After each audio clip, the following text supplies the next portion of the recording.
Once upon a time in a far-off place, there was a duck. Now this duck lived in a duck farmhouse. And this wasn't just any duck farmhouse. It was custom designed for the ducks with whimsy and care. The duck house had a large pond with a waterfall, plenty of room for swimming and playing. There were also plenty of toys for the ducks to enjoy. And every morning the farmer would come and feed them delicious food. The duck was very happy in its little duck house. It would swim and play all day, and at night it would sleep with its paddling mates. The duck had everything it could ever want or need, but it didn't know what it was missing until one day when the farmer did something that no one expected.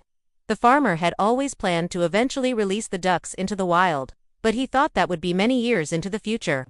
However, one day while he was feeding the ducks, one particular duck swam up to him and looked him in the eye. It was a young duck, not yet a year old, and it stared at the farmer with what seemed like intelligence and gratitude.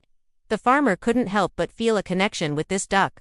It was as if the duck was thanking him for taking care of it all these years, and so the farmer had a change of heart.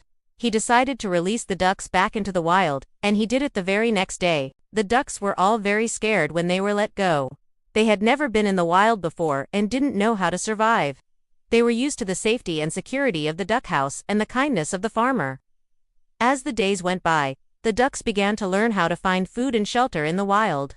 It was hard at first, but they were determined to make it on their own. One day, the young duck from before found a pond to swim in. It was a beautiful pond surrounded by trees and flowers, and as it swam around, it saw a familiar face. It was an older duck, one that had been released from the farm many years ago. The old duck had been living in the wild ever since it was a little duckling, and it had learned all the tricks to surviving. It was happy to see another duck from the farm, and it was especially happy to see that the young duck was doing well. The old duck took the young duck under its wing and taught it everything it needed to know to thrive in the wild.